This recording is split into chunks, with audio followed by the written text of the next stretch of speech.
Hey guys, welcome back. And இன்றைக்கி வந்து நம்ம என்ன பண்ண போகிறோம்னா, இந்த கார்பரேட்டர் வந்து நம்ம கார்பரேட்டர் க்ளீனரில் எப்படி இதை அசெம்பிள் பண்ணுறோம் அப்படின்றத நான் பார்க்க போகிறோம். So this is Vista carb clean X அப்படின்னு சொல்லி இந்த ப்ராடக்ட் வந்து நம்மகிட்டே கிடைக்கும்.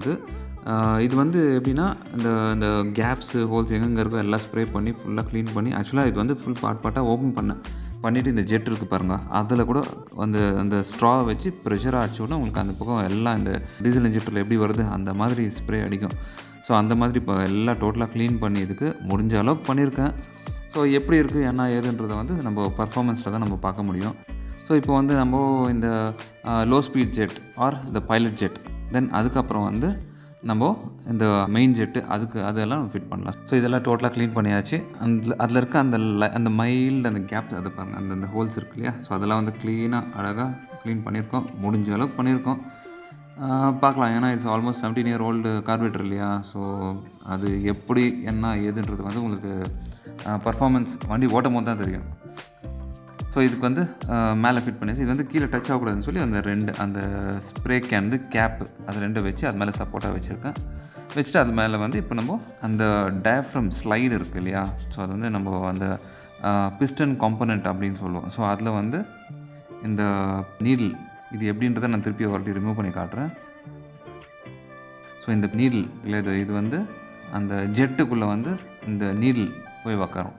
ஸோ இது வந்து எவ்வளோ ஓப்பன் ஆகுதோ அவ்வளோ ஃபியூயல் இன்ஜினுக்கு போகும். அதை எப்படி ஃபிட் பண்ணுறோம் அப்படின்னா, ஃபஸ்ட் அந்த நீடில் போட்டுட்டு அதுக்கப்புறம் மேலே வந்து இந்த ஸ்க்ரூ டைப் மாதிரி இருக்குது இல்லையா, அது வந்து ஒரு ஸ்ப்ரிங் ஆக்ஷன் ஒரு இது இருக்குது. இது வந்து லாஸ்ட் வீடியோவில் பார்த்துருப்பீங்க எல்லாம். ஸோ அதே தான் இதில் காமிக்கிறேன். என்னடா இவன் ரிப்பீட் பண்ணி காட்டுறான் வீடியோவை நினைக்காதீங்க. அது வந்து பெட்ரோல் போட்டு க்ளீன் பண்ணதை காமிச்சிருப்பேன். ஆக்சுவலாக இதில் வந்து அந்த ஸ்ப்ரே எல்லாம் போட்டு பண்ணியிருக்கேன். பட் இன்னொரு விஷயம் வந்து இதை வந்து இன்னும் கொஞ்சம் பொறுமையாக உட்காந்து க்ளீனாக பண்ணுற மாதிரி நான் காமிக்கிறேன். இதில் இன்னும் கொஞ்சம் நல்லா பொறுமையாக நல்லா கொஞ்சம் கிளாரிட்டியோட பண்ணிங்கன்னா நல்லாயிருக்கும் அப்படின்னு சொல்லி எனக்கு கேட்டிருந்தாங்க. ஸோ அதனால் இது வந்து ஒரு வீடியோ போட்டுட்ருக்கேன். ஓகே, ஸோ ஸ்ட்ரெயிட்டாக வந்து அந்த பின் வந்து உள்ளே வந்து அந்த பீட் உக்கரச்சு இல்லையா, அதுலேருந்து ஸ்ட்ரெயிட்டாக உங்களுக்கு மெயின் ஜெட்டுக்கு போவோம்.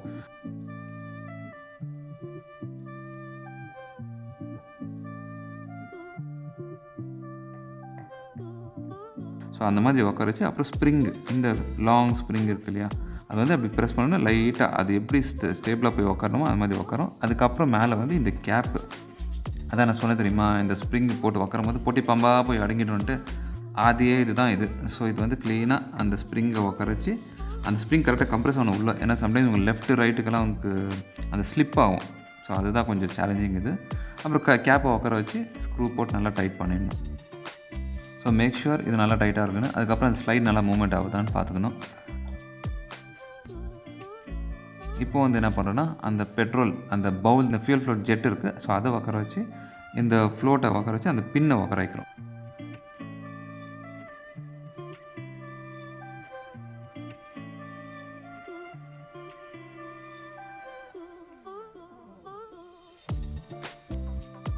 ஸோ உட்கார வச்சோன்னா என்னென்னா உங்களுக்கு வந்து க்ளீனாக அது ஸ்லைட் ஆகும் உள்ள. அந்த மாதிரி ப்ரெஸ் பண்ணி லைட்டாக அப்படி ஸ்லைட் பண்ணி அந்த லெவலாக உட்கார வச்சிட்டோம்னா அந்த மூமெண்ட், ஸோ அந்த ஸ்ப்ரிங் ஆக்ஷன் மூமெண்ட் இருக்குது இல்லையா, ஏன்னா அது வந்து அந்த ஃபியூல் ஃப்ளோட் ஜெட்டில் வந்து ஸ்ப்ரிங் இருக்கும், அதில் அது பாயிண்டர் மாதிரி. ஸோ அது நீங்கள் இன்வெர்ட் பண்ணி பார்த்தீங்கன்னா ஸோ அது மூமெண்ட் தெரியும். அதுக்கப்புறம் அந்த இது பவுலில் உட்கார வச்சு எல்லாத்தையும் டைட் பண்ணி முடிச்சிடணும். ஸோ 3 ஸ்க்ரூ வரும் இதில்.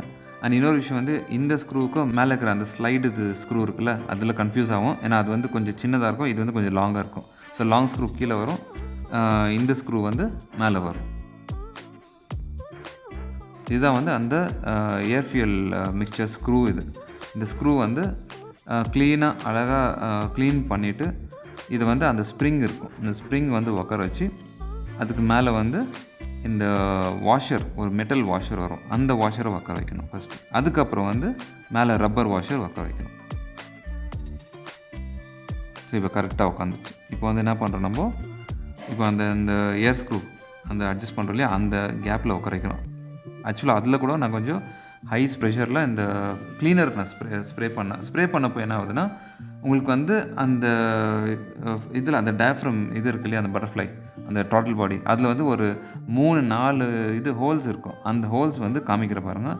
அந்த ஹோல்ஸில் வந்து நல்ல ஜெட்டாக க்ளீனாக உள்ள ப்ரெஷராக அடிக்கும். இந்த எப்படின்னா இப்போ டீசல் ஸ்ப்ரேயில் இந்த பெட்ரோல் இன்ஜெக்டரில் ஸ்ப்ரே ஆகும் தெரியுமா, அந்த மாதிரி வரும் அதில்.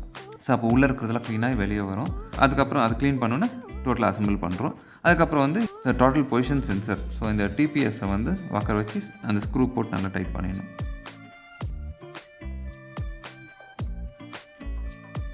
ஸோ இப்போ நம்ம எல்லாம் ரெடி பண்ணி முடிச்சிட்டோம். So all done.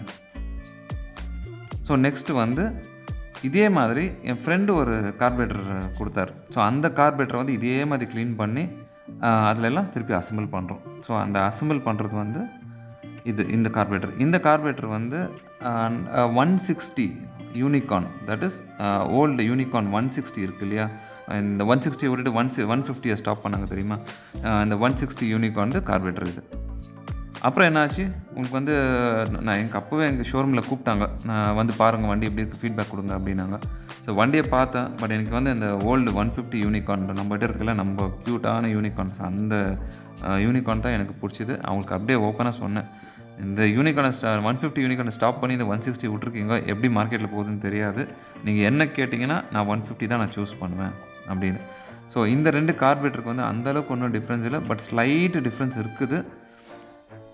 பட் இந்த கார்பரேட்டரை வந்து என் ஃப்ரெண்டு எதுக்கு கொடுத்தாருன்னா, இதை வந்து உங்கள் வண்டியில் போட்டு பாருங்கள் நல்லா இருக்கா அப்படின்னு. லாஸ்ட் டைம் நான் சொன்னேன் தெரியுமா, ஒரு ஃப்ரெண்டு வந்து அந்த XYZ கார்பரேட்டரை போட்டார், பட் மைலேஜ் வரல, கொஞ்சம் ப்ராப்ளம் இருக்குது அப்படின்னு சொல்லி இதை எடுத்து தான் அதை போட்டார். இதில் வந்து டயஃப்ரம் கூட மாற்றிருக்காரு. That is diaphragm in the sense அந்த ஸ்லைடு அதை மாற்றிருக்காரு. அப்போட பர்ஃபார்மன்ஸ் கொஞ்சம் டவுன் அந்த மாதிரி என்னன்னு தெரில. பட் ஆனால் இது வந்து க்ளீன் பண்ணலை, கேரேஜில் சர்வீஸ் சென்டரில் அவங்க க்ளீன் பண்ணலை, ஏதோ வெளியே கேரேஜில் கொடுத்துருக்காரு போல இருக்குது. க்ளீன் பண்ணாமல் அவங்க வந்து கார்பரேட்டர் வேறு மாற்றிருக்காங்க. Because they want to do figure money, அதுதான் நினைக்கிறேன். அண்ட் அதுக்கப்புறம் அந்த கார்பரேட்டரில் வந்து மைலேஜ் அவ்வளோ வரல. ஸ்டார்டிங் நல்லா இருந்ததாம்மா, உங்களுக்கே தெரியும் அது என்ன கார்பரேட்டர் அப்படின்னு சொல்லி. பட் ஆனால் பர்ஃபார்மன்ஸ் வாஸ் ஓகே, ஆக்சலரேஷனு அதெல்லாம் நல்லாயிருக்கு, கோல்ட் ஸ்டார்ட்லலாம் நல்லா இருந்தது தான். பட் இதோட பர்ஃபார்மன்ஸ் அதுக்கு வரல. ஸோ அதனால் இதை வந்து எனக்கு கொடுத்தாரு. இதை நான் க்ளீன் பண்ணி நான் நம்ம வண்டியில் போட்டு பார்த்தேன். ஆக்சுவலி நீங்களே அதை வச்சு யூஸ் பண்ணுங்க கொஞ்ச நாளைக்கு அப்படின்னாரு. ஸோ இதில் வந்து இதை ரெடி பண்ணிவிட்டு இதே நம்ம வண்டியில் போட்டேன். பர்ஃபார்மன்ஸ் கொஞ்சம் டிஃப்ரென்ஸ் இருந்தது, ஆனால் அப்புறம் அந்த அடிச்சு போகிறதெல்லாம் கூட இருக்குது தான். பட் என்ன பண்ண முடியும், அதான் சரி புது கார்பரேட்டர் வாங்கலாம் அப்படின்னு சொல்லி. ஸோ இப்போ வந்து அந்த கார்பரேட்டர் நான் போட்டு பார்த்தேன். அப்புறம் அதை ரிமூவ் பண்ணி நம்மளோட ஓல்டு கார்பரேட்டர் நான் ஃபிட் பண்ணியிருக்கேன் வண்டியில். ஸோ இது வந்து நம்மளோட கார்பரேட்டர். அந்த புது கார்பரேட்டர் வந்து நெக்ஸ்ட் வீடியோவில் போடுறேன். ஸோ இந்த வீடியோ அவ்வளோதான். See you in the next video. Take care. Bye.